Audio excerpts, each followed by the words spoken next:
ಸಿದ್ದರಾಮಯ್ಯ ಕಾಂಗ್ರೆಸ್ನಲ್ಲಿ ಮೂಲೆ ಗುಂಪಾಗ್ತಾ ಇದ್ದಾರಾ? ಮೂಲೆ ಗುಂಪು ಮಾಡುವಂತ ಷಡ್ಯಂತ್ರ ಆಗ್ತಾ ಇದೆಯಾ? ನಮ್ಗಂತೂ ಗೊತ್ತಿಲ್ಲ. ಆದ್ರೆ ರಮೇಶ್ ಕುಮಾರ್ ಹಾಕಿರುವಂತ ಬಾಂಬ್ ಇದಕ್ಕೆಲ್ಲವೂ ಕೂಡ ಪುಷ್ಟಿ ನೀಡಿದಂತ ಆಗ್ತಾ ಇದೆ.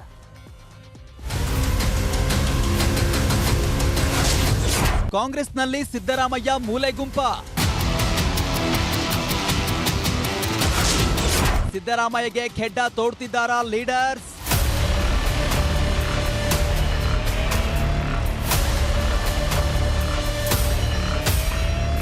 ಕಾಂಗ್ರೆಸ್ನಲ್ಲಿ ಸಿದ್ದರಾಮಯ್ಯರನ್ನ ಮೂಲೆ ಗುಂಪು ಮಾಡ್ತಿದ್ದಾರಾ ಅನ್ನೋ ಪ್ರಶ್ನೆ ಇದ್ದಕ್ಕಿದ್ದಂತೆ ಉದ್ಭವಿಸೋದಕ್ಕೆ ಕಾರಣ ಮಾಜಿ ಸ್ಪೀಕರ್ ಸಿದ್ದರಾಮಯ್ಯ ಪರಮಾಪ್ತರಾಗಿರುವ ರಮೇಶ್ ಕುಮಾರ್ ಕೊಟ್ಟಿರೋ ಎಚ್ಚರಿಕೆ. ಕರ್ನಾಟಕ ರಾಷ್ಟ್ರಕ್ಕೆ ಸಿದ್ದರಾಮಯ್ಯ ಬೇಜಾರು ಪಡ್ಕೊಂಡು ಕಾಂಗ್ರೆಸ್ ಪಕ್ಕಕ್ಕೆ ಹೋಗುತ್ತೆ, ಆಂಧ್ರ ಕಾಂಗ್ರೆಸ್ ಚಿಂತೆಗುತ್ತೆ, ಕರ್ನಾಟಕ ನಾಲ್ಕು ಸ್ವಾರ್ಥಲ್ಲ ಸಿದ್ದರಾಮಯ್ಯ ಇರ್ಬೋದು ಸೀಟ್ 4 ವರ್ಷದಿಂದ ಆನಂದ ದೇಶವ್ರ ಕಾಂಗ್ರೆಸ್ మళ్ళా నాన్న అలసాటుపడి బాధపడి ఆయనకు రాహుల్ గాంధీకి వాళ్ళకంతా మనసుకు వచ్చేసి మళ్ళా ఆయన్నే వాపసు విరోధపక్ష నాయకుడిగా మళ్ళా దాని మీద సవాళ్ళు బీజేపీ వాళ్ళు అదే ಕೋಲಾರದ ಶ್ರೀನಿವಾಸಪುರದಲ್ಲಿ ನಡೆದ ಕುರುಬರ ಸಂಘದ ಸಭೆಯಲ್ಲಿ ರಮೇಶ್ ಕುಮಾರ್ ಈ ಹೇಳಿಕೆ ಕೊಟ್ಟಿದ್ದಾರೆ. ಇದಕ್ಕೆ ಕಾರಣ ಸಿದ್ದರಾಮಯ್ಯ ಅವಳಿಯಾನಕ್ಕೆ ಆಗ್ತಿರೋ ಅಡ್ಡಿ.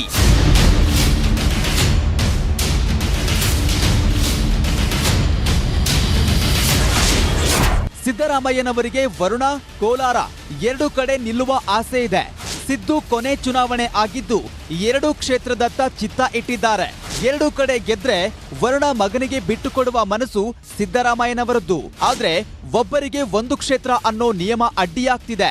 ಜೊತೆಗೆ ಸಿದ್ದು ಸಿಎಂ ಅಭ್ಯರ್ಥಿಯಾಗಲು ಹಲವರ ವಿರೋಧವಿದ್ದು ಡಿಕೆ ಶಿವಕುಮಾರ್, ಮುನಿಯಪ್ಪ, ಪರಮೇಶ್ವರ್ಗೆ ಸಿಟ್ಟಿದೆ. ಹೀಗಾಗಿ ಸ್ವಪಕ್ಷದವರ ಮೇಲೆ ಸಿದ್ದರಾಮಯ್ಯ ಮುನಿಸಿಕೊಂಡಿದ್ದಾರಂತೆ.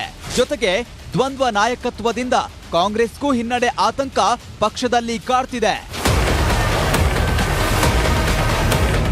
ಹೀಗಾಗಿನೇ ಸಿದ್ದರಾಮಯ್ಯ ಆಪ್ತರ ಬಳಿ ಬೇಸರದ ಮಾತನಾಡಿದ್ದಾರೆ ಅಂತ ಹೇಳಲಾಗ್ತಿದ್ದು, ರಮೇಶ್ ಕುಮಾರ್ ಮಾತಿನಿಂದ ಗುಟ್ಟಾಗಿದ್ದ ವಿಷಯ ಹೊರಗೆ ಬಂತ ಅನ್ನೋದು ಈಗಿರುವಂತಹ ಪ್ರಶ್ನೆ.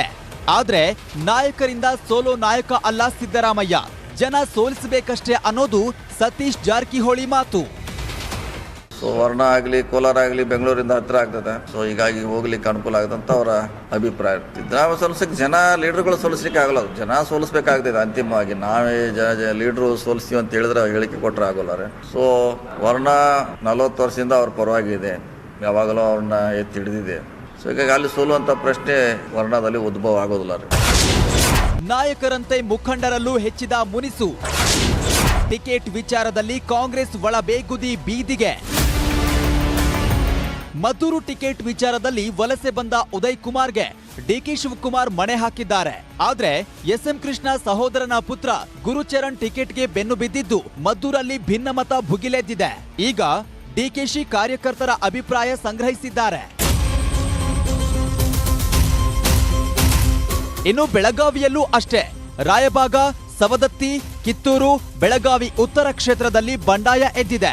ಆಕಾಂಕ್ಷಿಗಳು ಹೆಚ್ಚಾಗಿದ್ದು ಪಕ್ಷ ಬಿಡೋ ಮಟ್ಟಕ್ಕೂ ಹೋಗಿದ್ದಾರೆ. ಸತೀಶ್ ಜಾರಕಿಹೊಳಿ ಎಲ್ಲರನ್ನೂ ಸಮಾಧಾನ ಪಡಿಸುತ್ತಿದ್ದಾರೆ.